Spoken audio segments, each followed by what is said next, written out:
You want to know what happens if you never change your fuel filter? Look at the color on that. That's like not even brown, it's black. Ultimately, your fuel pump dies. So it has to pump through that. I've got the fuel pump undone. I turned the key on and it doesn't pump anything. It's just totally burned up. It's too hard to push through that.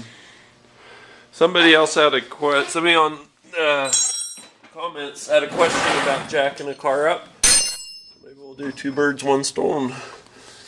Modern cars are unibody, which means that the body of the car, like your trunk and everything else, is all molded into the frame of the car. Yeah, this is the frame, and then this is the body, and it's all one, so they call it unibody. Now, what's interesting about unibody is, you've got all kinds of subframes that go to it. Like here's the trailing axle. This whole assembly back here is a trailing axle. And it's just, it's not driven. It just drags behind the car. It's like the dog's butt when it's itchy on the carpet and just scoots along. It just drags the back of the car on that. When you're going to jack something like this up, my favorite thing if you're going to jack up from underneath is to go in the middle right here. This part of the trailing axle is the strongest. You want to go on the forward part of it, like the cup of the jack. You want it to be on that forward part. If you have the steel teeth of the cup of the jack on this and you jack it up and you get some angle, the jack can slide out. So you want to support it at the lowest point. That's very important. A lot of front or rear wheel drive pickups, Fords in particular, you got to be real careful with them for the same reason. Now you can jack the car up anywhere that you see that the metal's doubled up. You would not want to jack it up here because it's only a single thickness, but where it's doubled up like that, that would be a good place to put a jack. Anywhere where you have suspension stuff like this, and you see how it's double thick at the back side of that, that can be jacked. You can see where I have the jack stand here where it's doubled up. You do not want to jack by control arms like these right here. They'll just collapse and bend, and then you'll have to replace them and then get in alignment. You do not want to jack on them. They're really wimpy. They can't hold much of anything. On the front of a car, you've usually got some radiator support material. This is like a really bad example. There we go. You can see right here along the front there, it's got this whole piece right here that's all solid steel. That's a good place to jack it up by, and that'll get both sides up. In a shop, you'd use probably, see like where it's doubled up here, you'd put the hoist on that, or even where your cradle, your engine cradle, which is another sub component of the vehicle's frame. Anything on that is a good thing to jack by. You see how it's doubled right here, and that's good, and then here it's single. You don't want to jack on any of this kind of stuff. You can jack, like with your hoist on a pinch weld because it's doubled up there. If you have like an older car that has big heavy duty axles, it's good to jack by the axles.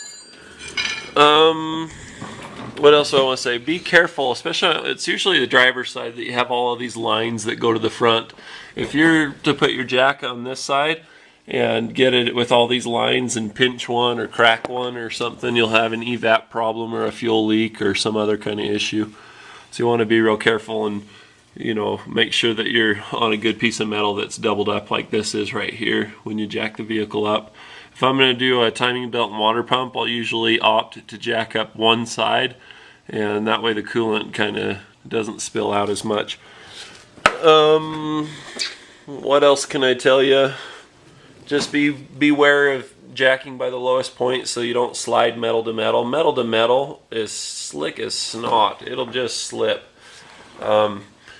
For safety, you always want to make sure that you have a jack stand. Even if you have your vehicle supported by a good jack that has a good reputation, still do not get under the car unless you have a good jack stand under it. This one's been awesome. It's never, had a problem with sagging or losing pressure or anything. This one that I got from Napa, which is my favorite jack ever. It's a 3.5 ton jack, and it's really fast. I mean, like when you go to jack it up, it gets rid of the slack, like right now. I mean, look at that, like 4 cranks and it's at the top. But over time, this thing will just sag. The more weight you have on it, the faster it'll drop the car onto your forehead. So, but it was an awesome jack until one day it wasn't. And that's the thing about jacks, is they're perfect, there's no problem, they're so reliable, until they're not. And sooner or later, they all become such that they're not. So you just always want to have a jack stand under there. Another thing to mention, this is kind of a few and far between case, but concrete, you know, you look at your garage floor and you're like, ah, concrete, nothing will ever happen. It's an impermeable surface of, you know, fortitude. Sometimes concrete breaks too. I've had people, you know, heard stories of mechanics that had a vehicle on some old concrete that was undermined, it was cracked, and the jack stand fell through the concrete and down.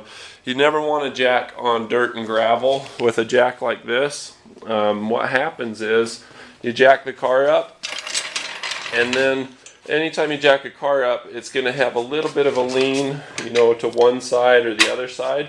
If you do it on dirt, it'll start to sink on one side, and as it goes over and falls over that way, or any way you look at it, it starts to fall over, it'll screw up the jack, the car will fall, and it's really hard to get a car up off of the ground, you know, when it's on the dirt. It's a lot easier on concrete because you can use wood and other things as a lever. Hope this is helpful. You know, some of these videos I make them and I think, man, you know, did I do a good job? Did I not do a good job? And I wonder and I doubt. I throw it up there and people are like, that was great. And other videos I try really hard and cover material and people are like, dude, that sucked. Like it'll only get like 150 views and that's it. So I'm just like, you know, but hopefully this is helpful. If you have any questions, leave them in the comments below. Click subscribe above the gray button if you want to see more videos like this. And cheers. Love you.